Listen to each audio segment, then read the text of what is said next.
Good evening, everyone. Welcome to Mac and Talk for Tuesday, June 28th, 2022. I'm your host, Chanelle Allen. Mac and Talk is a Q&A conference call for anyone with Mac questions.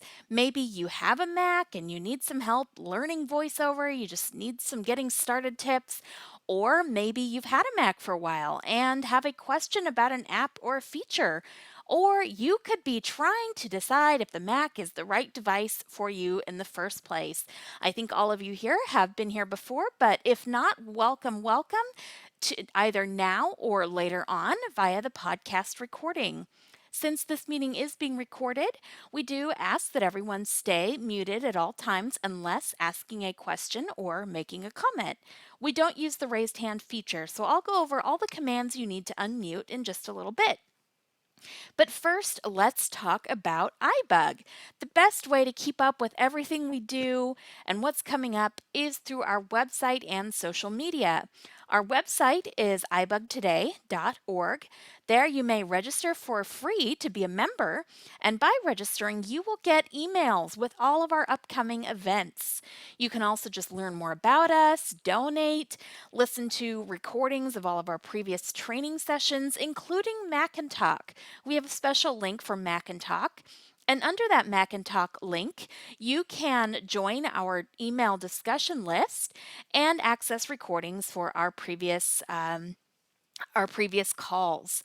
So, also, you can check us out on Facebook and Twitter, and we post all of our announcements to those places. So if email is just not your thing, if you are more likely to check your social networks, your whatever, then Facebook, you can go to facebook.com/groups/iBugToday. That's also a great place, in addition to our iBug Mac and Talk discussion list, to exchange information, ask questions, share tips, and between our Mac training calls. You can also look us up on Twitter and Instagram at iBug Today. Even if you don't have Twitter or Facebook, you could just go to Twitter, for instance, and type in twitter.com/iBug Today. And you'll be able to see everything we tweet out. In addition to all of our announcements, Herbie Allen posts lots of great Apple news, lots of how-to guides for the Mac, and just a whole bunch of tech deals and a whole bunch more. So be sure to check out our Twitter. As far as things we have coming up this week, well, we have reached the end of the month. We had some great an Apple workshop. We had a great iBug Cafe on Facebook, which brings me to the fact that you can check us out on YouTube as well as our website. So if you like to listen to everything in YouTube, you can just type in iBug Today right into the YouTube app or on the website, and you will find our previous training sessions. You'll also find all the videos from the previous Mac class. We need to get the videos up from the latest class, but you'll find them there. And if you love to listen to podcasts, well, you can tell your smart speaker of choice or open your favorite podcast app to look for iBug Buzz, iBug Mac and Talk, and I can't remember if the iBug Cafe may have a podcast as well. All right, so that's all of the ways to get a hold of us. Like I said, we are approaching the end of the month, but this Friday we do have iBug Night at the virtual movies, and our feature is a streetcar named Desire. So join us at 7:30 p.m. Central. I'm thinking in different time zones. Okay, Central. Everything we do is in Central on the same Zoom line. Join us for our pre-movie social where we tell jokes, do music trivia, and a whole bunch more. Then the movie at 8 and a discussion afterwards. Next week on the 4th of July, we will have our iBug Buzz, even though it is on the 4th of July from 7 to 9 p.m. Central on Zoom. And on Tuesday, we will have our sessions on Clubhouse, our iBug Mini Buzz, I believe. Or no, I think it's the Mac Buzz next week. It's Mac one of them. Buzz. Just join us between 5 and 6 p.m. on Clubhouse. The Mac Buzz is the first and third weeks of the month. And the other one is the Mini Buzz is the second and fourth Tuesdays. And for the dates and topics of our upcoming Vila Book Club, our Trekkie Talk, our iBUG Cafe, it's iBug's Life, iBug Unplugged, be sure to check out our website and social media. So now is the time for all of us to participate. Just as I said, we ask that you stay muted unless you're asking a question or making a comment. We don't use the raised hand feature. If you want to say something and be part of the conversation, just say your name, wait for me to acknowledge you, and then ask your question or make your comment. And try to speak up when there's a pause in the conversation so we're not talking over each other. And then once your question or comment has been addressed, please go back on mute. And the way to toggle mute and unmute, on a Mac, it's Command Shift A. On a PC, Alt-A. On Mac and PC, the spacebar works as a temporary mute-unmute. You hold it in while you're talking to unmute and release it when you're done. If you're joining us by the iPhone, you'll find your unmute in the lower left-hand corner. And on an iPad screen, it is in the top middle. And so now we're going to go around the virtual room and just tell us who you are, where you're calling from, and if this is your first time joining us on Macintalk. So I am Chanelle in Houston. This is Herbie in Houston. Janet in Colorado. Welcome, Janet. John in Wisconsin. John, welcome. Pete in Jacksonville. Okay, I heard Pete, and who else was speaking? I'm Darcy in Canada, although right now I'm in Tennessee. All right. Welcome, Darcy and Pete. Great to have you Brad. both. I'm in Hi, North Brad. Texas. Welcome. This is Kathy. Okay, I heard Kathy. Thanks so much for being here. And Priscilla. Yay, I'm glad you made it. I'm too. Thank you. You're welcome. Thank you. Marion from Tennessee. Oh, Marion, that's I Hi, thought I saw your name. Chanelle. Welcome. Thank you. Glad to have you. Thank you. This is Lisa in Massachusetts. Oh, Lisa, are you new joining us I for the am. first time? Okay, Yes. great. And did we have anyone else? This is Jesse from Northwest North Carolina. Jesse, welcome. Thank you much. Glad to be here. Glad you're here. This is Sandhya from Houston. Hi, Sandhya. And was Hello. somebody else speaking? I think it was somebody's Jaws. Okay. Okay. This is Raimundo from Dallas. Oh, I'm sorry. Say that again. This is Raimundo from Dallas. Okay, welcome. Are you a first-time caller? Has joined the meeting. I'm a first-time caller. Sorry. Okay. Well, you said your name was Raimundo? Yeah, Ruymundo. Raimundo. Okay, great. And who else do we have? Hi, Chanelle. This is Gail. I got booted up, but I'm back. All right. Glad you're back. Thanks, Gail. Thanks. Shree from Virginia. Hi, Shri. Glad to have you here too. Bumi from Toronto. Oh, Bunmi, welcome back. Thank you. Diane from Atlanta. Oh, yay, Diane. Two of my former students. Welcome. Yes. I think that's everyone. So Lisa, do you mind telling me how you heard about us? Elisa Porter. Oh, hi, Lisa. Didn't mean to forget Hi. about you. Welcome. No, it's okay. I forgot to because everybody was talking, so I didn't want to be rude. You're good. You're good. Welcome. And did Deb say introduce herself? I don't know. I don't think so. So Deb, and we just got one other person coming in. So. All right. Welcome, Mo. I believe Mo is just coming in. And Lisa, do you mind telling us how you heard about iBUG and if you have a Mac? Sure. I am. I have an iPhone that I use all the time, and I am looking to get started on the Mac that my son got a new one. And so I'm getting his hand-me-down, which is fine because I really just need it for some word processing and you're basically typing and just managing text, like a longer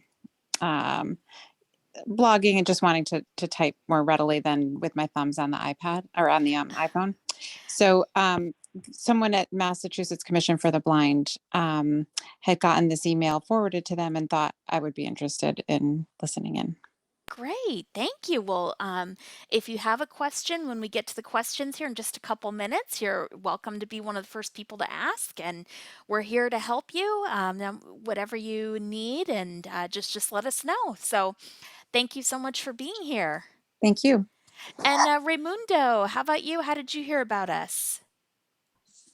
From my friend Carol White from the Dallas Area Council of the Blind. I've been blind for 3 years. Deb has left the meeting. Well, I do have a MacBook Air, but I've not been able to use it since I've gone blind. Okay. Okay, well, there's a feature on the Mac that'll definitely help you to be able to use it. So welcome. And that is VoiceOver, and we'll be talking a lot about that. So glad to have you. Thank you. Space. Okay, so we are hearing when that just said space. I think that's Sandhya, perhaps. I don't know. No, that was Raimundo. What? Oh, okay. That was our new person. His speech is out loud, so whenever he's unmuted, we will hear it. Okay, no problem. All right, so I think all of our introductions are out of the way. Who would like to ask the first question? This is Pete. This is Pete. Yes, Pete. This is a kind of a point of order, Chanelle, not a Mac related question, but Sure. I'm getting garbled audio from you and from Herbie. Uh-oh. Is anyone else getting garbled audio when Chanelle speaks? I am as well a little bit. It's not bad, but it is happening. This is John, and I hear both Herbie and Chanelle fine. So I don't know. This is Jesse. They both of y'all sound fine to me. I'll leave Chanelle and reboot and see if I get a better connection. Well, we could. Okay, Elisa, yes, go ahead. So I do have a question. Oh, you have a okay. About our demo. Oh, yes. So, before we get started, we have a very Do I go on mute? Yeah, okay. We have a very quick demo which could be useful if anyone is ever converting audio to share on YouTube and you have an audio only file. So I'm sorry, Herbie, I didn't realize we were going to get started with that at the very beginning, but let's go for it. All right, I do apologize, but we're already at like 7:12 and I actually have to run at 8 and I can't be late. So, anyway, guys, so I have been asked, how can you make an audio file, a video file, so that you can upload it to YouTube? YouTube does not accept plain audio files. It has to be certain video formats. Well, let's say you're recording a podcast and you really don't want to be on camera, but you would like to make use of YouTube because it is a great distribution platform. Well, the Mac has actually made this very easy, and I gotta give credit where credit is due because of a person that has been on Mac and Talk a few times, Cliff. And he actually gave me this idea because he does it, and I took it and ran with it. I'm going to show you, and it's actually very simple and straightforward. So, I do apologize. I believe you are hearing my voiceover, correct? We are not. No, you are not. I know why. Okay. So that is actually probably just as well. So, because I was letting people in. I can take care of that right now while you're... Nope, I can. Okay, so you are not hearing my voiceover. We are not. All right, so let me figure out what's going on here while I'm doing that. So basically, guys, what we're going to do is use an app called Keynote. And what Keynote is it's primarily, you would think of it as something that you would use for basically converting like PowerPoints and stuff like that. But as I'm going to hopefully show you live, but I'm being told you are not hearing my voiceover at all. That is still correct? That is correct. Okay. then I guess I'm going to have to do this a different way. Let's see. Hold on, I'll have to, because I wasn't set up for screen sharing. I was hoping to do it the easy way. Oh, okay. All right, so go ahead and let's do a couple of questions. I got to reconfigure everything, and can we come back? I do apologize. I do not know why you are not hearing my voiceover when you should be. So. That's fine. All right. So, welcome back, Deb. I believe you just entered. And Oh, no, I can't. okay. And so, who would like to ask our first question? Maybe from one of our new Elisa people. had a question. Okay, Elisa. Yeah, Elisa. Elisa? Yep, you had a question. We'd be happy to answer it. I was gonna wait because I don't know if you wanted to get the new people first. Go ahead. So I've been hearing about a MagSafe charger or Mac something charger. Is it faster than the regular chargers that you use for the Macs? Okay, Lisa wants to know about MagSafe chargers. Are they faster? Who can answer this question? This is Brad. Yes, Brad. Well, some of the new Macs that have just come out have MagSafe. Again, it was on Macs for many years, and then they took it away back in the 2016 on the MacBook Pros and the MacBook Air also, I believe. And they've reintroduced it. And along with it, these Macs that have it, the MacBook Pro 14 and 16-inch and the soon to be released MacBook Air have, not only do they have MagSafe, but they have fast charging that can happen when you are using MagSafe, which basically is a cable that has a magnetic connector on it on the end that connects to your Mac, and the other end has a USB-C connection. And if you are using a Apple charger of a certain wattage, it will enable your Mac to charge fast. I'm not sure the exact numbers, but something of the effect from near zero, no charge, all the way up to 50% in about 30 minutes. So, that's pretty quick compared to what they've been doing before, but that's probably what you've heard about. Currently audio. Okay, this is just real. Pause You're button. hearing voiceover now, Yes, right? we are. Okay, good. Just want to make sure I Pause got button. that fixed. All right, Elisa. So it sounds like in order to take advantage of that MagSafe, you would need a new Mac, but that's a good question. Thank you. All right. So Herbie, then I guess do Currently audio. Yep, I am ready now. Okay. All right. Doc. Messages open. So, as I was saying, what we're going to use is the Keynote app for this. And you can launch it. If it's not in your dock by default, then you can open your Finder, which should be the first item on your dock, and then doing a Command-Shift-A to bring up the App Store, and hit K. Keynote is an app You that mean the should apps automatically... folder. What? The applications folder. Applications folder, yes. And Keynote is an app that should already be on your Mac by default, unless you're running a much older operating system. I'm told that some of the older ones did not include the iWork suite of applications, but definitely the newer ones do. And so I already have it in my dock. Doc. Message. Keynote 28 of 35. So I'm going to open Keynote. Zoom us. Zoom meeting. Window. Pause button. So we're just going to wait for it to open here. Keynote. What's new in Thank Keynote? you. Window. Continue. I don't Default care button. what's new in Keynote. Thank you. Open. Window. Column view. Browse. I did not know there was going to be anything new in Keynote. All right, so the first thing Cancel. it Open. Dimmed button. presents Cancel. Column us view. Browser. Cancel. is Column. Vertical split. Sidebar. something Table. New different document. Search that, text. New document. Button. used to, I guess they've made a change now, because this is very recent, and I was not even aware that the app had done any updates. So I guess it's capable of updating in the background, because normally it would present us right off the bat with a range of background options that we can choose from, which I never used any of them anyway. Zoom back. So now I'm going to go Messages. to Finder. a file that Finder. I want to have as a video 0, file. 01 from 986 MX files. Doc. Keynote. And open. that 2835. was Finder. open. Finder. Okay, Finder. this is a live demo, Cooking folks. corner. I do Folder. apologize, but I do Breakfast. know which one we're going with. Herbie's Cooking Corner November 16th. Herbie's Cooking Corner October 5th. Herbie's Cooking Corner January 4th, 2021. Sticky garlic chicken. So I do a cooking corner show for ACB that is audio only, but I decided to put it on YouTube because it's a free way of podcasting my shows. So I've got a cooking corner here that I have not made into a video yet to upload to YouTube. So I'm going to copy Herbie's it. Cooking Corner. Keynote. Then we're going to go to Keynote. Open. Window. New document. Button.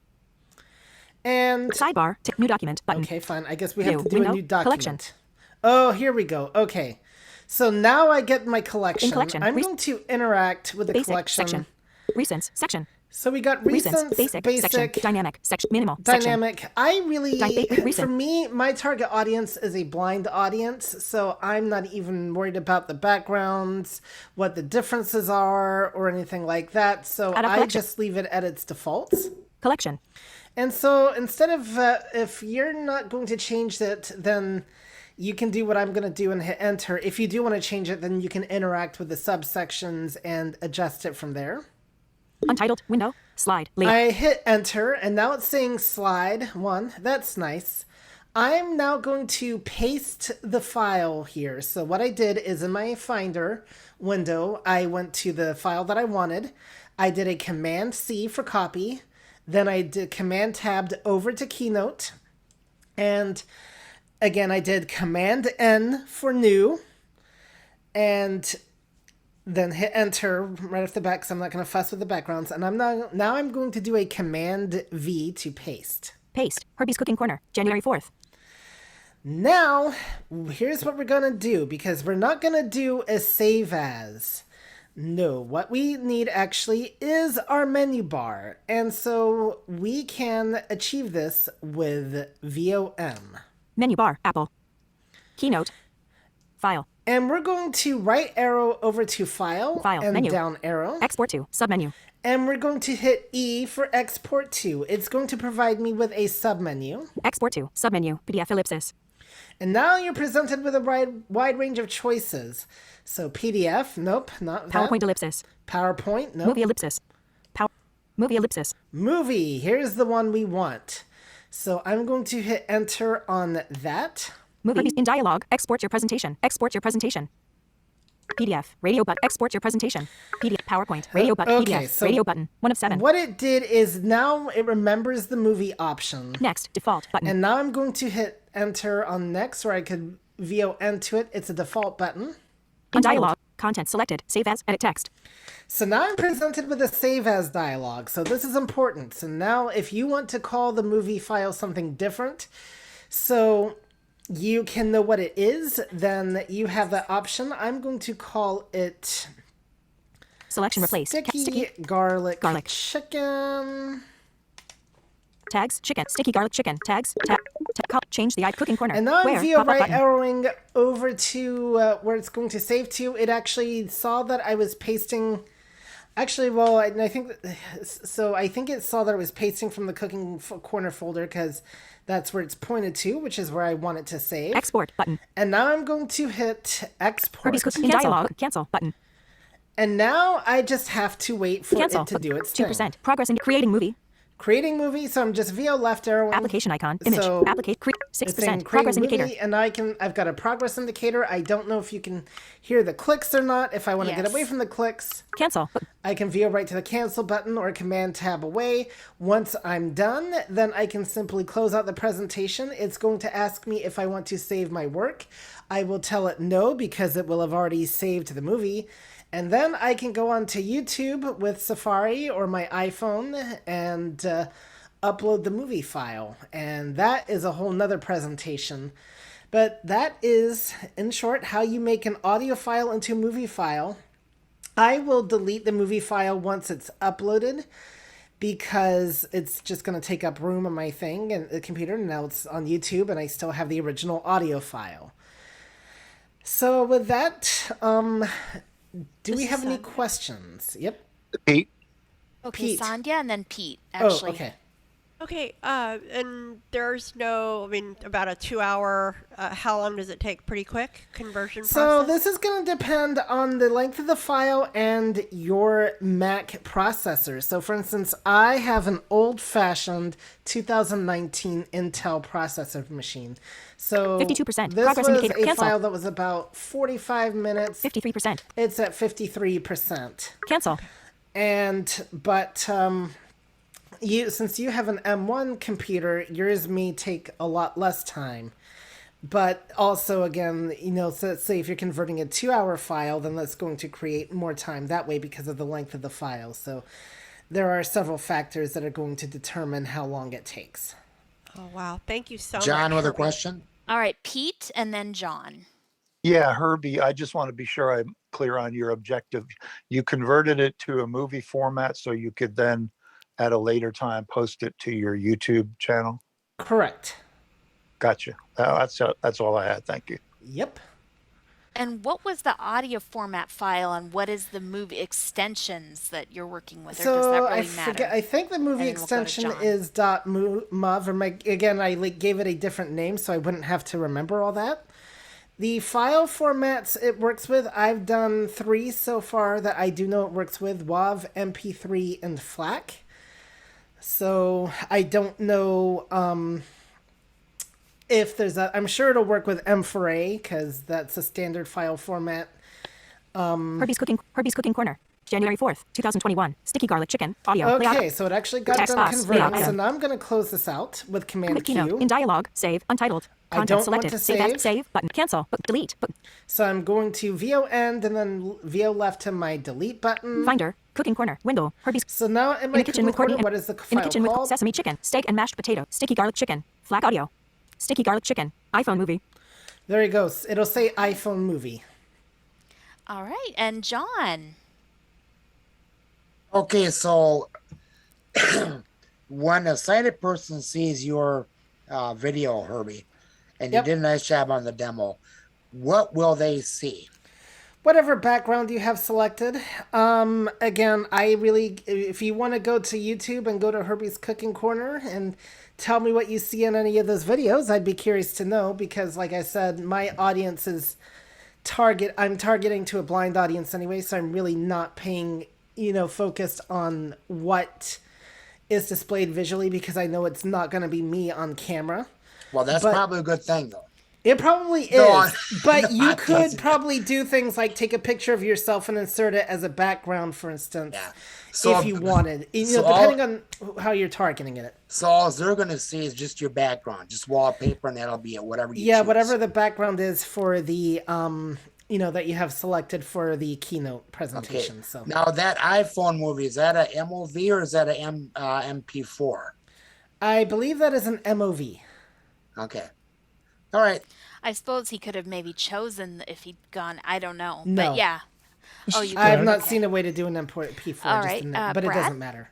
Yep. And so just to review, really all you did was you went to Keynote, you opened it, you created a new presentation, and you just pasted your audio file Yep. And then I into went the to empty export. presentation. Yep. And then exported it. Yep. Okay. This is Pete. And it looks, and and it's not just this you could do too. Like, you saw there was a lot of options in there. So let's say you have a file that you want to convert to a PDF. That'd be a way you can do that very same concept. Go ahead, Pete. Why did I not hear a FLAC version of the same? That was my podcast? original version. So I have. And it was in YouTube? No, that was in my collection. Oh, okay. That was just, you're seeing all the stuff I have in my folder. I record in WAV or FLAC for editing purposes, and then the MP3 version is the fully edited version of that file. So that's what I'd change to video. So you've not yet uploaded it to YouTube? I have not uploaded it to YouTube. No. Gotcha. Okay. I'm going to do that in a This little is bit. Diane. Yep, go ahead. Yes, Diane. Yeah, just a quick question. So basically, if you're going to YouTube, it's going to upload they only accept the MOV files, yes? They accept they accept certain movie video files. It's not just MOV. Okay. So like, camera files from your phone, for instance, those I think are MP4. It does accept, I believe, AVI. But this just happens to be the movie format that Keynote converts to, and it's one that YouTube accepts. So, Okay. Thank you. yep, This is Shri. yep. Yes, Shri. So, do you know if this feature is available in Pages as well, or is it just only going to be available in Keynote? Pages is a text editor. Right, but could you You can import paste an a bunch of audio? media in Or there. so I'm wondering if they also have the import version for that. I guess okay. So Pages is not, unless I'm misunderstanding Pages. I did not understand it to be a multimedia Yeah. editor. Like, You can paste audio and pictures and things in Pages. This is Darcy. Yep. Yes, Darcy. Okay, I don't think Pages would do it because the whole idea is you could, I mean, Keynote's a presentation thing, right? So you could potentially want to save your presentation as a movie. You're probably not going to want to save a Pages document as a movie. So it probably doesn't even have that option, I would have to guess. Makes sense. Yeah, Pages is going to be, you could definitely link to stuff. I mean, you could definitely try it, Shri, and let us know the result, but Keynote is a totally, it's the equivalent of like PowerPoint it's like, can you do that kind of thing in Microsoft Word on the dark side? Zoom back. Loop back. There you Loop go. back. So Window. anyway. On. Device switch. Can you please Finder. stop Zoom that up. I'm trying to get some, Zoom meeting. I'm trying to get to that. I can't do it without being unmuted and you not hearing stuff. This is Pete. Yep. Sorry to be bugging you so much here. What about maybe from a podcast app? At least you'd have audio. Do you think you can export to a movie format from like the iPhone podcast app? And I don't know if there's an equivalent on the Mac. There is an equivalent podcasts app on the Mac, and if it downloads to the actual podcasts folder, you could, but you're dealing with a situation of other people's content. So that's a whole nother. I'm talking about. This is for your own content. Stuff that you generate, you record. What about maybe my Dropbox or files? Yeah. I'm sorry. Go ahead. Well, so you can't use the podcast app to make these, or if that's what you're talking about. And you can use any audio file that you have, basically. Right. So I could probably do it from Dropbox. Well, If you Dropbox can't can convert to convert a video to from video. Dropbox. If you're wanting to convert to a video, you have to use a specific program to convert to video. So I could I could copy and paste a podcast file from my Dropbox and paste it into well, are you talking Keynote? Keynote, right? Dropbox is just a file folder within your computer. Right. That has an online application. That's all that is. I was confused, but now I'm clear. Thank you. All right. This is Darcy. Yes, Darcy. I was just going to say, there probably are lots of ways to do this, but the advantage to Keynote is, as Herbie was saying, it should be available on most Macs, and if it's not on your Mac, it's now free in the App Store, so anyone can get it. So that's really the plus to using Keynote for something like this. All right. So I think we will. Oh, go ahead. This is Deb.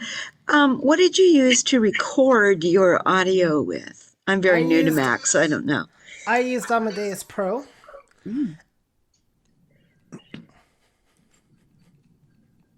So this was a Zoom meeting that he recorded, and I was just giving a simple answer. Yeah. Okay.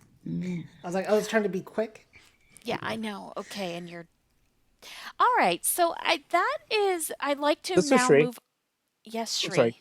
Sorry. One final question. With the Keynote, when you're doing this, do you have other capabilities besides just converting to a movie file? Are you able to I'm focused on how to make a video file. This was not intended to be a presentation on Keynote. I don't really, it's the Mac equivalent to PowerPoint. And if somebody else wants to do a Keynote demonstration, maybe on another call, that'd be a good topic to talk to Chanelle about. This is just strictly on how you can create a audio file that you've recorded into a video file so then you can upload it on YouTube. So that's really all I'm focused on for this. All right. So I think we will. Oh, go ahead. So anyway, Yes, Shri. All right. So I think we will All right, and with that, let's get on with our regularly scheduled This is program. John, and I have a question. Okay, no problem. Is this on a different topic? You bet it is. Awesome. Okay. Okay. I've got an oddity with voiceover.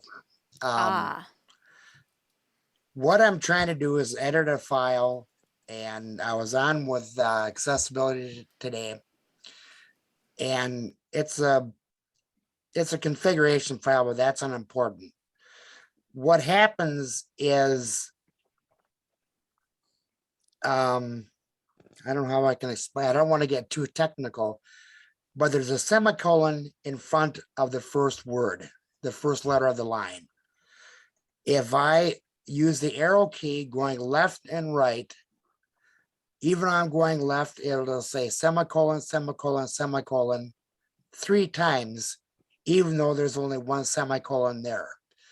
And the gal at Apple Accessibility, she said, yeah, there's only one semicolon there.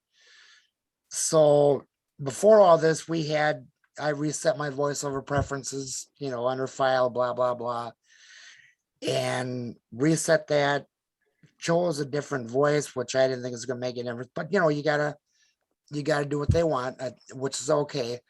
But I'm still at square one, and I'm not sure what settings I need to set for voiceover, whether it be in the display and the system preferences. And by the way, I'm using Monterey 12.4.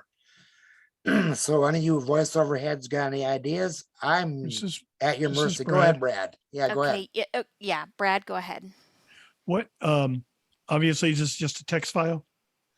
Yeah, it is for the most And part. what It's formatted. what editor are you using? I'm using Nano, but the same thing happens in TextEdit. And you're using voiceover navigation, meaning you are interacting and then you're holding down VO and the shift key to navigate character by character. Other stuff I've done before, I don't have to go character by character. I'm just using I understand that. But I'm just saying you're trying to navigate this thing and you're starting at the beginning. It starts with the semicolon and then presumably you have alphanumeric characters after it. That's correct. And how are you navigating? What keys are you using to navigate? Standard arrow keys, left and right. Okay. I'm not, because I'm editing this, and that's why I'm just using, and the same thing happens in TextEdit as well. Okay, because that's what I was going to suggest. You try TextEdit. Right, and I did and try just that. standard arrow key navigation, no voiceover. Right. That's interesting. I'm at a loss.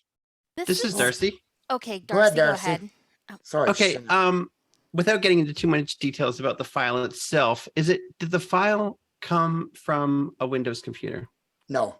It did not. Okay. Because I know there are sometimes you have the issue where if you're going between Windows and there's the different line endings and stuff. So I thought, because I have seen situations like that where if you save a file or if a file has, different line endings, you have the issues where it doesn't actually read new line. As you move through the file, does it say new line? Does it ever say new line? Yes, it does. Yeah.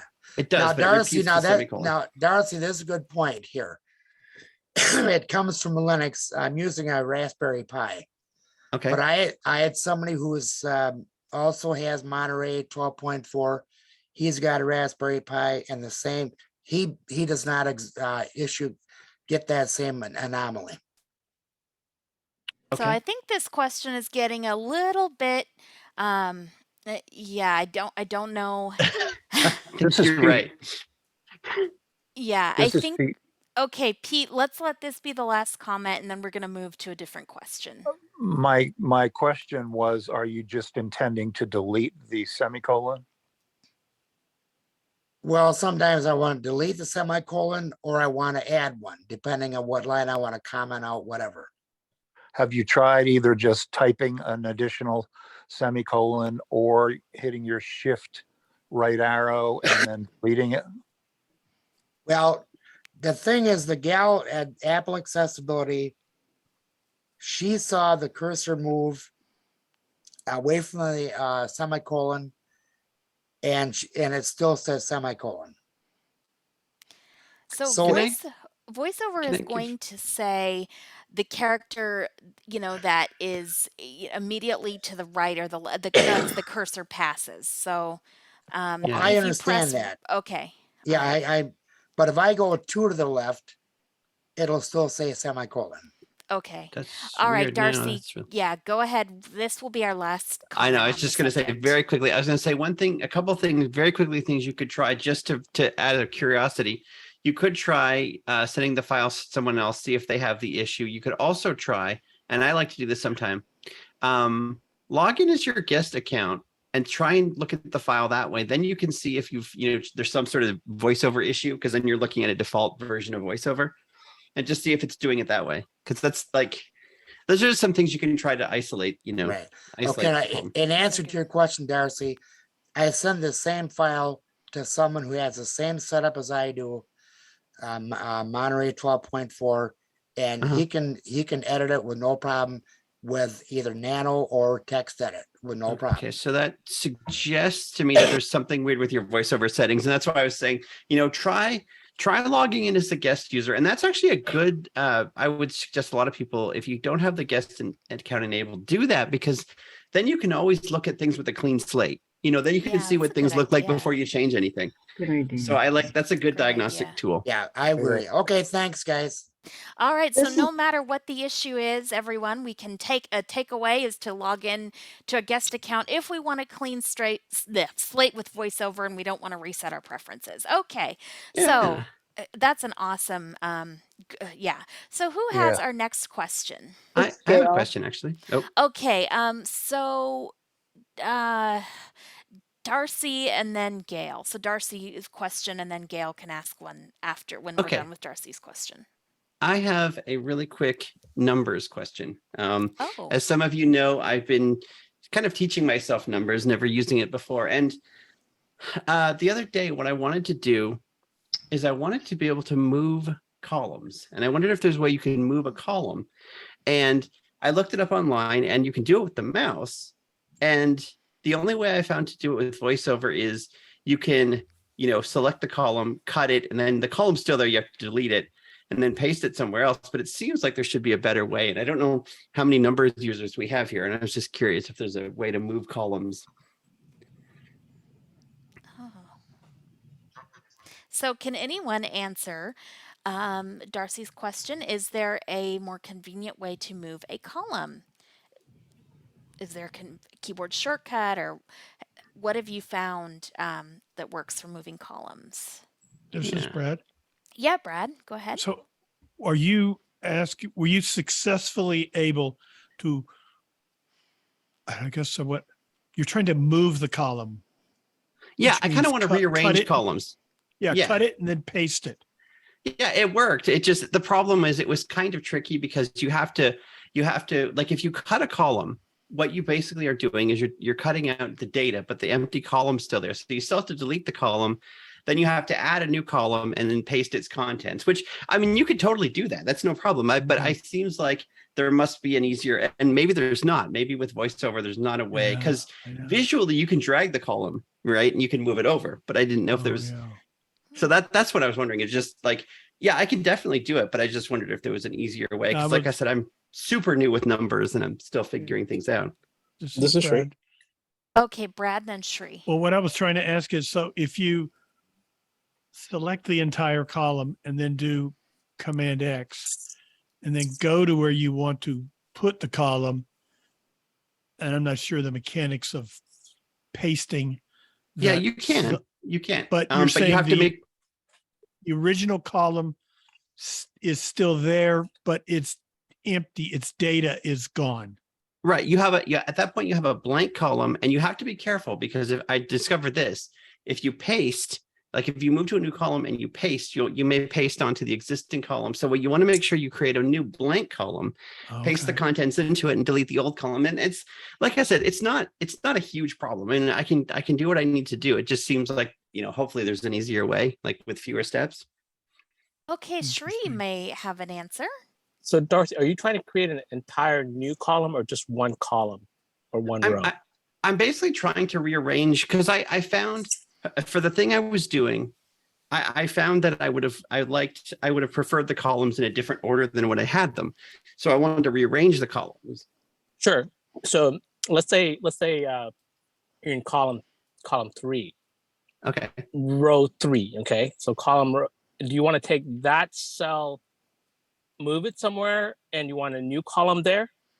I want to take the entire column with with every cell in that column and just slide it over. I want Like to maybe rearrange. put column 3 in column 1 or something. Exactly. Kind of Exactly. transpose them, maybe. So when you're in the column 3, Mm-hmm.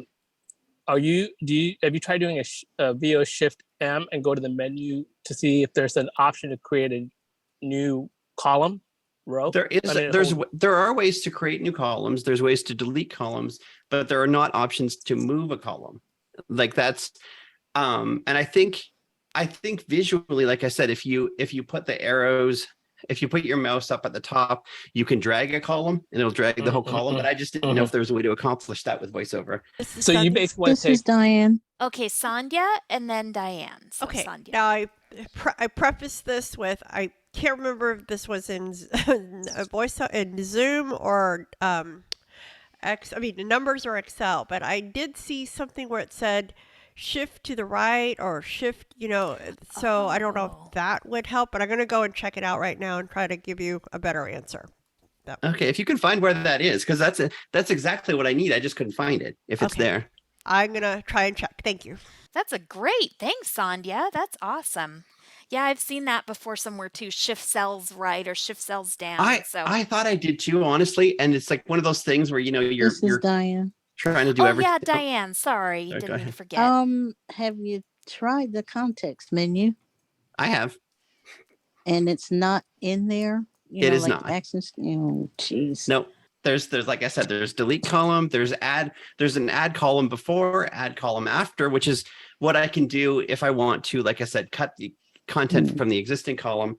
But as far as just moving it, like I said, it's menu. Nope. No. Believe me, I've been through all these. Okay. Stop then. This is Herbie. Okay, yes, Herbie. I just gotta give props to Diane because she's had some torturous experiences going through our class and my review sessions, and so I just want to say, Diane, I love the suggestions you're giving. So yes, very good. Absolutely. Thank you. See, I do remember some things. You're doing great. Okay, so let's see. I'm going to wait for Sandhya to get back to us on that because I'm very curious. Did anyone else have I don't think there were any more comments on this question, so let's go to Gail. Yeah, to her question. Okay. All right, I had a couple. The first one is... Just one to start. Okay. Well, the first one, I'm still having this problem with my mail.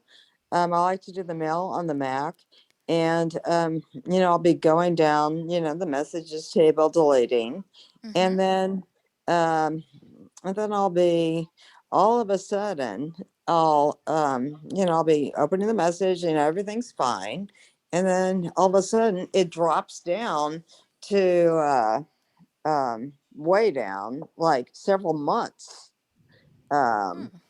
And I've had this problem going on now for a long time, and I don't understand why it's doing this. This is Darcy. Yes, Darcy. Do you have your mouse pointer tracking your VO cursor? Or do you have it?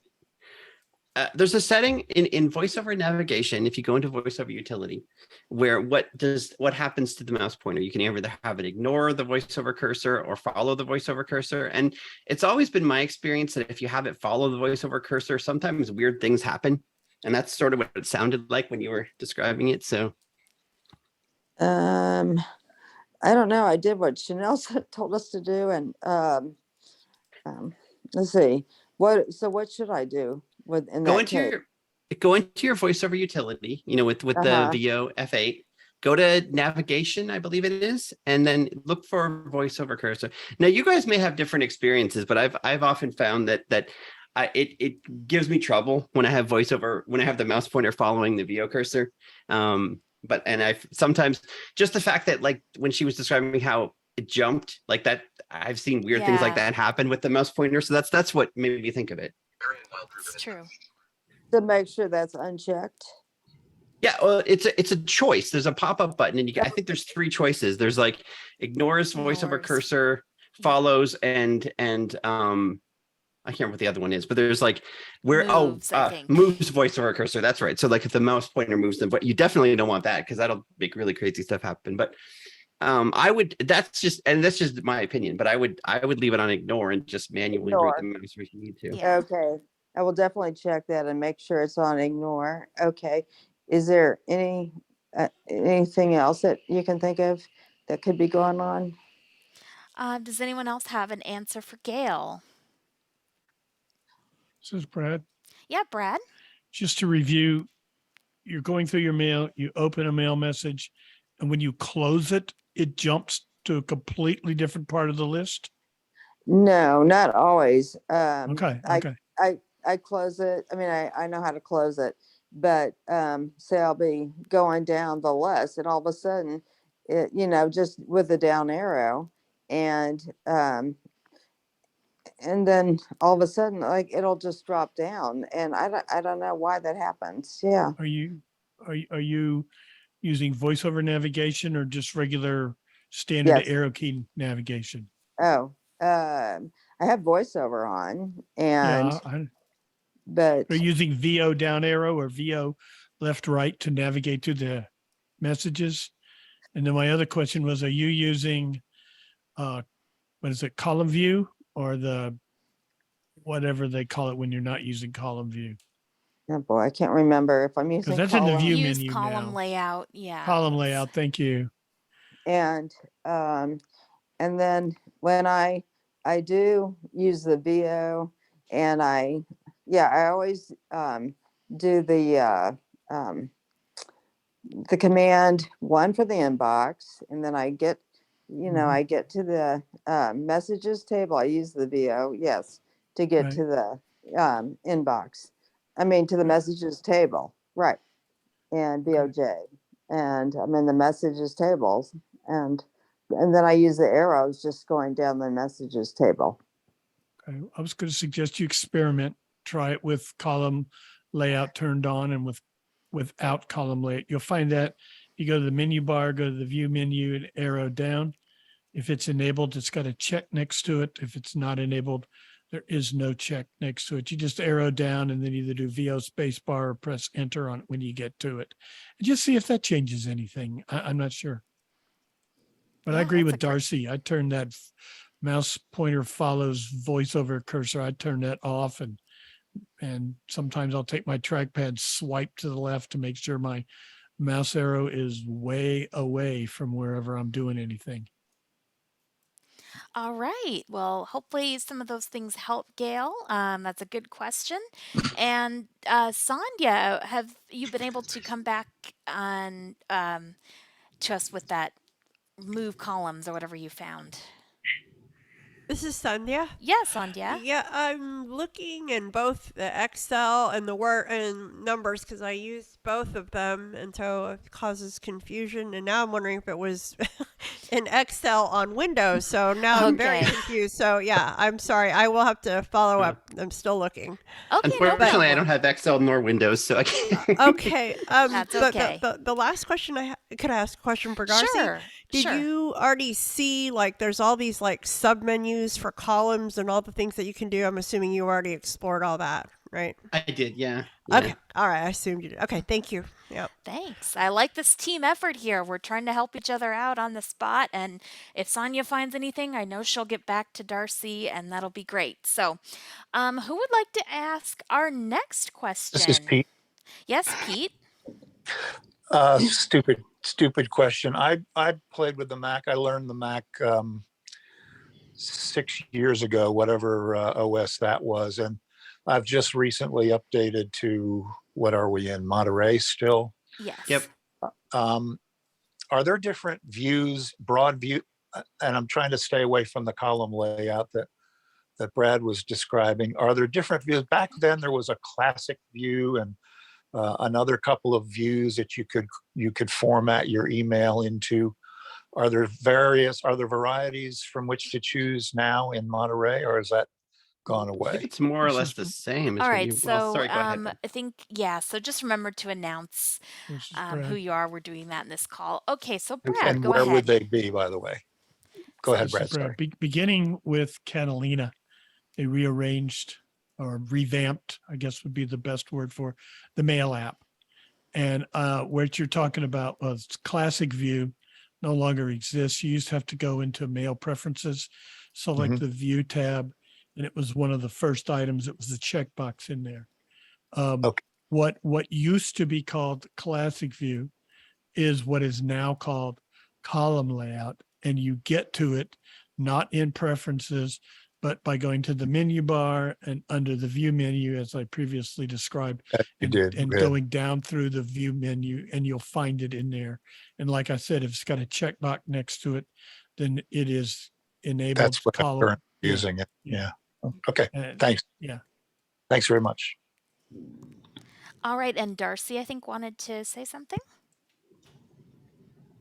Actually, well, it turns out I was wrong because I was saying it hadn't changed much, but I use the non-column view Me too. layout anyway. So I guess I didn't realize that it had changed. So I was giving inaccurate information. So I apologize. Yeah, I Brad. have used. Oh, sorry, Brad. I I'm have sorry, used I was gonna column layout unchecked, and then go ahead, Brad. I was just going to say it hasn't changed. It's just what they call it and how Yeah. you enable it or disable it. I don't think if it has changed, it's very, very minor. It's something that I have always used classic view, or now they call it column layout. And I don't really notice anything that's changed. What has changed is the layout of the folder bar, or whatever we call folder menu on the side. That's changed. It's more like Outlook on now, with your favorites up at the top. But that got changed. I'm trying to remember if that was. I think that was also Catalina when they changed the mail app. Same thing. So Yeah. when I have used column layout unchecked, then what happens is as I'm arrowing through my messages, I actually do hear a part of the message, and it's different from the preview. You can have the preview off, and I do recommend having the preview pane fully collapsed and off. Yes. But because that'll, it creates more. It marks your messages automatically as read, and it takes more time to arrow through your inbox or mailbox. So I have the preview pane collapsed, or it's the horizontal splitter, and you can collapse it. But the use column layout, having it unchecked, you still get a bit of a preview of each message, and I find that really useful. So I really like that too. And you can actually change, I think it's in one of the view options somewhere, you can actually decide how many lines of preview text. I think you can have as many as like 4 or 5 lines. And I find that's enough. I really like that. Like that's a useful thing. So I found that that changing the number of preview lines doesn't really seem to affect how much of the preview I hear. I found, but Really? that could just be because I have that horizontal splitter collapsed, and so it's not really a preview that's to the right. I don't know. I should try it again, but to me, it seems like if I set it to 1 line or 5, I still hear the full whatever it's going to show me. Huh. I wonder if that's changed because I know there used to definitely be a difference, but I haven't really messed with it lately. But there used to be a major difference because you could turn it right up and you'd actually get most of the message if you turn, depending on what the message was. Right. All right. So that's the mail, and I've let us get into a bit of a conversation. I think Pete's got something. Oh, Pete. Oh, yes. Yeah, Go I'm ahead. sorry. I'm apparently not close enough to my mic. I'm sorry, Chanelle. You're A good. question for you. Did you say that preview comes with the layout checked or unchecked? The preview, so you actually have to, okay, so first of all, hearing that is with it unchecked. That's my, I don't mean the actual preview. I don't mean that. Yeah, So but you want to what make you were sure. describing. Yeah. So as I arrow down, very much like in iOS, I can get the first line, 2, 3, whatever it's set at. Now, another question for Brad. You mentioned the column folder column, Brad, was different. Is that the one with all of your subject matter folders? Like I've created bills and subject matter folders to which I move mail into. And is there an alternate view for that? Can you switch it back or do anything with that column? You're talking about in mail, correct? Yes. And you You had go over mentioned to the folder pane, folder bar. Mailboxes. Right. Mailbox view. Thank you. Mailboxes, And right. that's just making a mailbox. And then you move mail to it. Right, I've done that, but I thought you said that view had changed with Catalina. Well, the layout of the mailbox list, pane, whatever we call it, prior to Catalina, God, it's been a while because I don't have a computer that's on Mojave or older, not for a while. Mhm. It was similar. I mean, you could have different mailboxes, different accounts. Right. Yahoo. You can have a Yahoo account. You can have a Right. Gmail account. And then you got your folders within there. And you used to be able to put favorites, but they were on a favorites bar. Right. Now the way it does it, it's similar to Outlook on Windows in that you, at the top of that mailbox list, you have favorite folders, and they're the same ones that are on your favorite bar, and they're in the same order, so that the first one could be addressed on the favorite bar with, say, command 1, the second one with command 2, and there's a way to rearrange those in the favorites, the mailbox list window pane, whatever we call it. Mhm. And then down below there, you'll have your different mail accounts, and then they will have, each one will have its own inbox, but up in your favorites, you'll have like Sure. all inboxes, something like And that. any subject mailboxes that you have created, that kind of thing Well, as well. Yeah, what you're calling subject mailboxes, those are just mailboxes that you've made and they could either be on your Mac or in your account. Like, for example, I have an ATT Yahoo account, and I have a number of folders I've made there, which means they're actually on the ATT Yahoo server. They're not necessarily on my individual Mac, which is the nice thing about that is I have more than one Mac, or I have an iOS device. And if I make a folder in the mail account, then I can access it from any of my devices that have that IMAP mail account set up on them. I can access the folders and the contents within the folder. Can you change that view or layout in any way, or is it No, not that okay. I'm aware of. It is Okay. what it is. Good. Thanks very much. Sorry to bog you down. Yep. All right. Good questions. This is I have Darcy. Lisa. Oh yeah, Lisa, go ahead. So it's so informative and making my head spin just a little bit to listen to all everyone's conversation, because I'm so new at the beginning stage. My question is, how did people learn voiceover in the first place? Did they do tutorials on their own, or did they have a class? This is Darcy. Okay. Yeah, go ahead, Darcy. Oh, I'm sorry. I think we're probably going to promote your iBUG stuff. Yeah, you so probably- we offer a class here at iBUG on the Mac basics, but there's so many excellent resources out there that's basically the class draws on those. So why don't you go ahead, Darcy? You were the first to speak. Okay, well, I was just going to say, have you done the welcome to VoiceOver tutorial when you first when you first set up your Mac? Have you done that? I did do that. I had started to learn voiceover on the Mac a couple of years ago, but my son and I were sort of sharing the computer, and he needed it for school, and it turned into a lot of arguments. And I just sort of backed off, and I have a Bluetooth keyboard, so I was doing everything exclusively on my phone. And so now he has a new computer. The old one is now free for me to use. And so I'm looking to get back into doing it. So yes, I did start very basically. Yeah, because that welcome to VoiceOver tutorial is really good. And then Apple, I don't know if I assume they have kept this updated.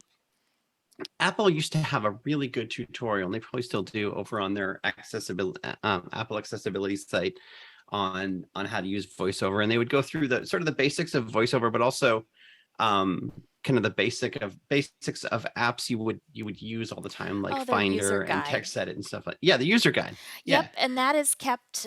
There's a link to that. I can actually. Um, they do keep it up to date every year, and you can actually go directly to that. I forget the link off the top of my head, but yes, it is definitely available. yeah. So Okay. those are great places to start, and then I think go through those, and then when you have questions, I mean, obviously there's places like this, and then there's the classes that Chanelle was talking about. Those are great things as well. So there's lots of great resources, but I would say the kind of Apple stuff is a great place to start. Okay, This is thank Brad. you. Excellent. Yeah, Brad. I want to mention also the voiceover help on the Mac. If you hold down VO and the letter H, it'll bring up a menu, and there's a number of resources in there. I believe that's where you can find the voiceover help documentation that Chanelle was talking about. There's also a command reference. There's a number of things in The there. quick start tutorial is in there. Yeah, as well, the quick start tutorial is what Darcy was talking about. You can access and that that. is in there. Yes, in the either through help. that menu, or there's Okay. also a keyboard command for that as well. VO command FH will start F8 will start it for you. But yes, there's a number of resources right there on your Mac. Okay, great. Thank you. And I there's guess what I would. Oh, sorry. I'm sorry. Go ahead. I was just going to say, the most important thing I would say when starting out is just don't get overwhelmed. Just take it a little bit, just do as much as you're comfortable with, and just, just work at it. It's like, I guess that's the case with learning anything, but, This is Pete. Mhm. Yes, Pete. Speaking of your class, is there one scheduled yet? I mean, do you have it on the books to register? Not yet. We will be sending out an email when it is officially, All right. Probably around September, you think, though? probably. Great. Looking forward. And there's also the AppleVis site. That's where I really learned to use my Mac, from the AppleVis site. They've got tons of podcasts and tutorials and stuff. Applevis.com. Okay. So Applevis. They have a Getting Started with a Mac link, and you go there, and there's tons of stuff. So yeah. Yep. This is Shree. Yes, Shree. I was going to say, your classes are on the YouTube channel, aren't they? So they can go They back are. and listen to. Yes. Yep. iBUG today. The YouTube channel. Yep. Great. Thank you, everyone. Yeah. Thank you. Thanks for being here, and I'm sure you'll get started, and I hope you enjoy it. Thanks. So I love the collaboration of the call as well. awesome. All right. Who would like to ask our next question? Diane, Yeah, Diane. I have one that's actually for Brad. Okay. Because he and I kind of in the same boat. We got a little piece of site left. I was wondering, on the Mac, is there, like your backgrounds and, the pictures and whatever? Is there a way to, I know there's a way, but I can't remember. But is there a way to make them rotate, shuffle, where you go through, a different background per day or per hour for, 15 minutes? This is Brad. Yes, Yeah, darling. Brad. Yeah, I believe there is. I don't use it. I believe you go to, oh God, what is it? Your preferences. Of Yeah, course. it's in your preference. You know what? If you open the shortcut menu on the desktop, there is an item in there called Change Desktop Background, and that's the quickest way to get to it. It's the same thing as going to system preferences. Oh. Display, maybe? Display, and display's different. It's I can't remember what it's called, because I do it when I get a new Mac, and then I never do it again. But I don't like the pictures. I have a solid medium gray, because that way it's essentially the same color, contrast. whether I have my colors inverted or not. Because Okay. I don't want pictures. my wife has whatever the default for the operating system, and Yeah. and then the last couple of ones, certainly in Mojave, Big Sur, and going back to Catalina and probably before, they introduced dynamic backgrounds that change what they look like. It's the same like scene, Yeah. desert scene, beach scene, whatever, but it Mm-hmm. changes from looking like it's daytime to looking like it's nighttime. Yeah. And I guess that's kind of nice because at night it's a dim, it's Mm-hmm. nighttime looking. In the daytime it's bright like the sun is Yeah. out. But I Yeah. have my colors reversed, so to me that would be, that would mess me Oh, kind of around. And awful looking. yeah, Yeah. and my eye, I only see a little bit out of one eye, and I have RP, and I like things kind of subdued, which is why I Yeah. use invert colors. So when I'm in, when I'm in a Finder window, it's a black background with white text. Not that I can read the text, but VoiceOver's Right. reading it to me. When I'm on mail or whatever, I would, Mm-hmm. so that's why I chose medium gray, and I don't even think they offer this one anymore. I copied my, years and years ago. Every time there's a new version of I make a copy of all the desktop backgrounds and I put them in Oh a folder. yeah. I get a new Mac. First thing I do, they're in a folder in iCloud. As soon as I sign into iCloud, I go to that folder. I go to where I know my solid medium gray is, and I set that as my desktop, and that's what I leave it. But there Okay. is several desktop backgrounds that are dynamic and will change how they look throughout the day. You can set a picture and they'll rotate through pictures, or I don't know, that's something else Yeah. Right. not, but everybody likes something different. So Mm-hmm. that's where it is. You can go there and experiment. You can find it.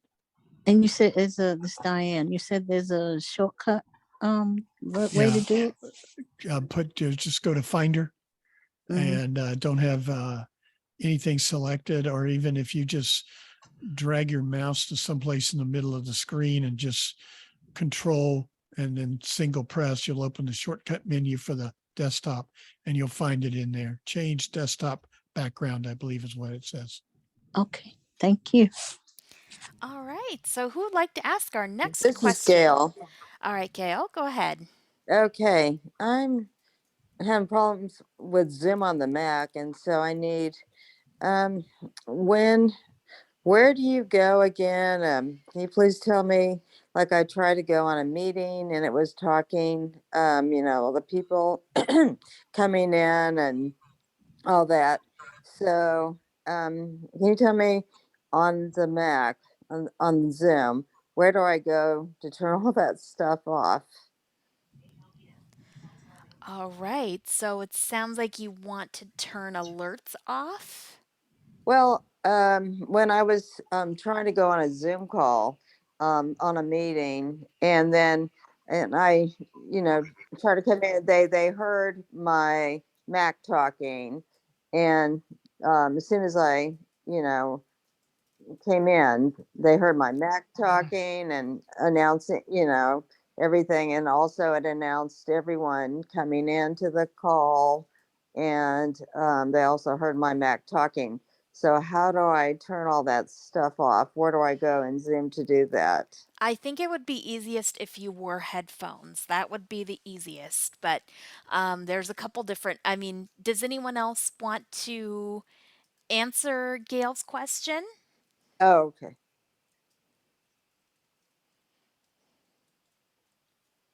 This is Brad. Yeah, Brad. Yeah. First of all, headphones is always the best way to go. Only you hear your voiceover. In lieu of that, you can go into Voiceover Preferences,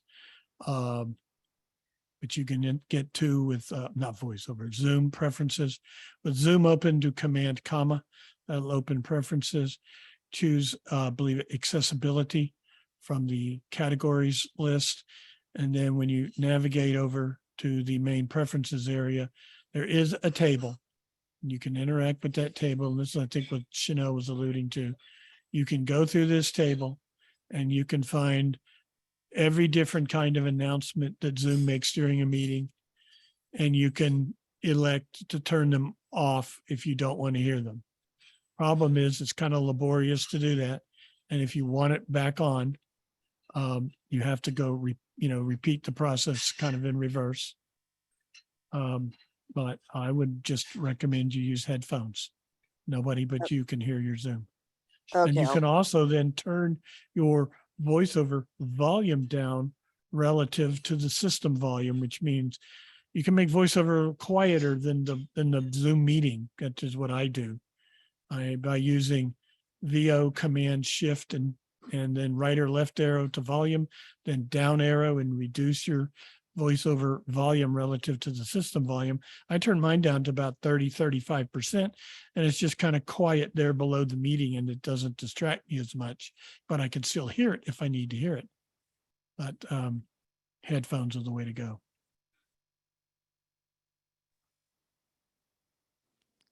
Okay, this is Gail.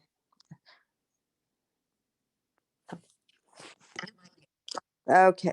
Okay, thank I you. don't know where she went. Oh, wait. Oh, I was okay. muted. Okay, yeah, thanks. Oh dear, I was Okay, giving you an answer and everything. All right, good question and thank you. And thank you. I'll try those suggestions. Thank you. who would like to ask our next question?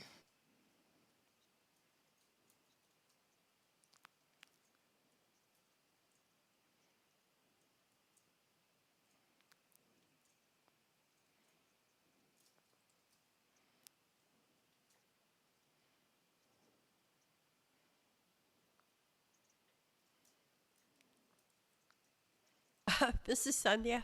Yeah, Sandhya.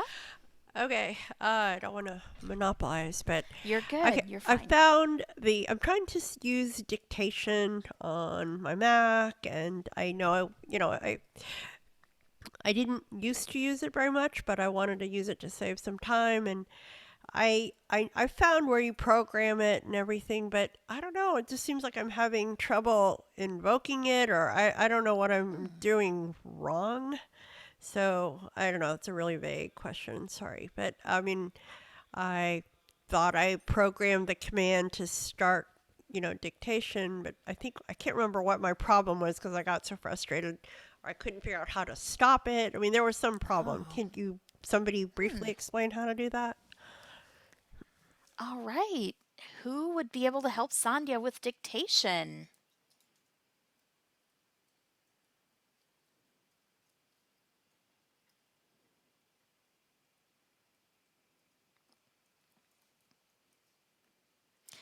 So I think there's a couple places, like I don't know if you went to System Preferences and then Keyboard and then Dictation, and I believe in there you can choose the key that you use to start and stop dictation, and twice turns it on. And then you press the key when you're done speaking. I don't know, you have to choose whether it uses like your system, your default microphone, or you can, tell it to specifically use like your headset microphone or your whatever you might have. And then there's also the voice control, but for basic dictation, I think you would just need to go into that system preferences and keyboard and then the dictation tab. Okay. This is Sandhya. Yeah, Sandhya. Yeah, that's where I did. I did do exactly what you said. So, okay. Well, then I think maybe it was the twice to invoke it and once to stop it. I think maybe that was my problem. So, yeah, you can always go there and check and see if that works, or just see what it has listed as your key. And I think even in the keyboard tab, just the main area of the keyboard tab, in the area towards the end where it talks about the FN key, there's an area that says, press it once or hold once, and it can say do nothing, and then, I think you can actually. It might also say press FN twice, and then it'll say. I think you can choose there to start dictation as well. okay. This is Pete. Yeah, Pete, go ahead. Is there not a default? Like, is it not Command spacebar? So Command Space is Siri, and that's different from dictation. Right. Okay. This is Brad. Brad. I believe what you're describing is under the dictation tab in keyboard preferences. Yeah. I don't think it's under the regular part. I think it's just Actually, under. there is to Is deal it? with the Okay. well, it's in both areas because there's an area under there that says press FN once, and it says, and then there's another part that says press. I mean, maybe it's just under the part if you're using a Bluetooth keyboard. I don't know. This is Sri. This is Yeah. Who is that? This is Sri. going to be Brad, but Go let ahead, Sri go. Shri. Yeah, no, I was just gonna reiterate what Pete said. So, is there not a default keyboard by default for that? I believe it is the FN key. The default is FN key twice. Yeah. But you can. I just looked in there now. This is Darcy, by the way. Sorry. Yeah. And there's a pop-up button, and you can change. You've got a whole bunch of different choices. Like you can have the left command key, the right command key, both command, or there's customized, and then presumably in there you could put whatever you wanted. Yep. But right after, also in the keyboard, after it says touch bar shows, and then there's another thing that says press FN to and start dictation, press FN twice. So you technically can get it to it from here as well. So Yeah. yep. But in the dictation tab, that's where you could actually customize. If you don't want it to be the function key, you could choose command or something. So yep. There you go. All right. Good question. Thank you. Yep. Who would like to ask our next question?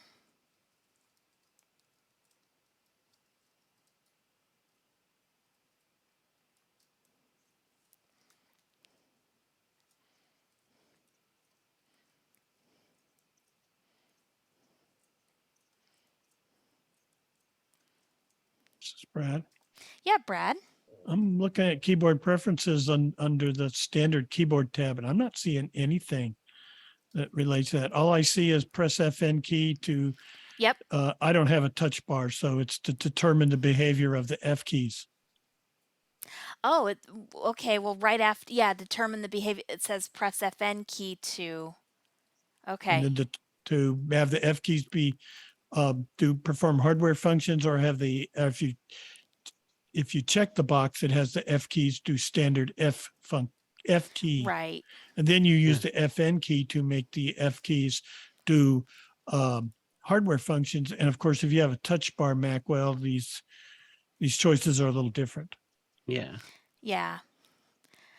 So it probably won't be on there then if you're, I guess, yeah. If you have the default keyboard without the touch bar. But all right. Well, anyway, then go to dictation, that'll be the best place to find it then. So all Okay, right. this is Sonia. I have another, if nobody else has Sure, anything. go ahead. The use of web spots, I mean, I understand the concept of them, but what do people use those for a lot? I mean, I know they're like, for example, on our website, the iBUG website, I always want to go to podcasts. So I've tried to set them up, but there's so many keystrokes that you have to, put like four keys to make it happen, and I never can remember what they are. But so are people just marking places on websites? That's the point, right? I mean, and then you can have like 10 of them on one website. Is that right? So anyway, I remember reading about them, but I don't use them. Okay, thank you. Who would like to explain This is Brad. Okay, Brad, go ahead. I've played with them a little bit, and Chanelle and I talked about me doing a demo on this, but basically, with web spots, I don't know that there is a set number that you can have. That hotspots are different. There you have a set number, but web spots, it's basically like dropping a marker. And I believe you can navigate through them. There is a keyboard way of going forwards and backwards through your web spots that you have marked on page, but you will also find in your rotor, there is, which you can get to you, and then use right or left arrow to go to web spots. And then you should have a list. And I believe it will show you either the text or the link or whatever it was that you put the web spot on. And I believe you can even navigate that list using, Mac's version of first letter navigation, which means you can also type the first couple of letters and it will go to it. And I don't use it enough to be completely proficient with it, but I believe these are for a given web page. So if you go to another web page, you can set up another set of web spots. Maybe Darcy or somebody who's more familiar with this may correct me if I'm or expand upon this if I'm not correct on some of this, or if I have no clue what I'm talking about at all, which has been known to happen. Makes sense to me. But I believe that that's how it works. And there's also something called window spots, which they introduced a few years ago. And I don't know that that's as useful as web spots, but another thing that can be handy is hotspots. And you can actually set a spot on a web page or anything else. I use them when I'm hosting on Zoom for the participants panel, for the more options for all participants, things like that. And then I can use a VO and a number road number to go to those. But they don't always remember what I did. Some of them do when I come back. Participants panel changes whether I'm a host or co-host or if I'm just a regular participant. But you can set those by holding voiceover and then shift and then number, I don't know if it's 1 through 9 or 1 through 0. If there's 9 of them or 10 of them, I think there's 10 of them. So anyway, those can also be very helpful. That's it. Yeah, and it'd be great. I was actually thinking about your demo, Brad. It'd be great to have you maybe sometime talk about the difference between them, just review all that. But I think Pete had a comment. So, Yeah, this is Pete. I had a question, I guess, of Brad. So essentially, you would go to the website, say ibugtoday.com, and I want to set a web spot for podcasts, like Sandhya was saying. I would go to that spot on the website and then do the what did you say, VO shift, and then whatever number I want to select. This is Brad. That's for a hotspot, but Oh, I can't. My experience with hotspots is it's not necessarily going to be there when you come back. And I but a don't web use spot web might. spots enough to know if they're absolute and it's always going, if I go back to a certain website, Yeah. if they're always going to be there. But I think they're more static than the hotspots are. Yeah, Darcy, and then I'll go ahead, Darcy. Well, I was just going to say, yeah, I think the thing about hotspots is depending on how stable the screen is. Like I think Zoom changes a lot. Like the one thing that I use for hotspot, I think the most thing I use for it is the when I'm recording or when editing in Amadeus, in Amadeus Pro, I have a hotspot that tells me the current time, the current progress of the file, because you can hit VO and the number to jump to that hotspot, but you can hit VO command to read the hotspot without actually changing anything. It. Yep. Yeah, and that never changes, but I have tried hotspots in some other places and they don't always stick. So I think it just depends on how kind of stable or static the actual app is that you're using. But I've spent very, very little time about web spots, so I can't really speak to those. I can talk about web spot. Okay, just a minute, Gail. I do want to I was going to comment about it. About the web spot. All right, go ahead. I thought a web spot was like a kind of like a placemat thing, so it would keep your place. So if you wanted to put or like for the iBUG today for like a podcast, it would keep your place there so that when you came back to the website for iBUG today, if you put made a web spot there, it would keep your place in the podcast each web spot? Okay, so yeah, a web spot basically, Gail's kind of right. It's like a place marker, but it's not going to take you to that spot directly each time you have to go there. Now, one awesome thing about the VoiceOver Help menu is you could go to VoiceOver Commands Help by typing VOHH, type in the word web spot, or begin to type it, and you will find commands, including the one for creating a web spot. And you could just press enter on that, and that will automatically create the web spot. So you don't always have to remember the key command, because I believe it's something like VO command shift right bracket or something hard to press. So that's where commands help comes in. You essentially, tell your voiceover what you want it to do, and if it's a voiceover command, it finds it. Now, web spots are, if I would kind of consider them like like the place marker feature in other screen readers. And unfortunately, well, web spots, fortunately, they do stay even when you come back to the site. They're not like hotspots. I have used hotspots in Clubhouse, in Club Deck, when I was moderating in a room and I had to keep track of the total number of people who'd entered. And so I could set a hotspot on that number and then set it to be monitored. So when I press the command VOF1, then I'd get that number without having to move to it. But a web spot is, yeah, like the podcast link, or I used to go to a site where I wanted to check for a software update.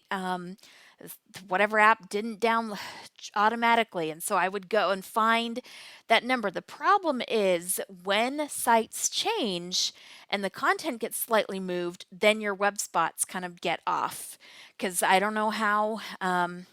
In other screen readers, you can specify whether they're anchored to text, whether they're a few other parameters. But VoiceOver, I don't know how it uses its algorithm or what it does, but the web spot locations do.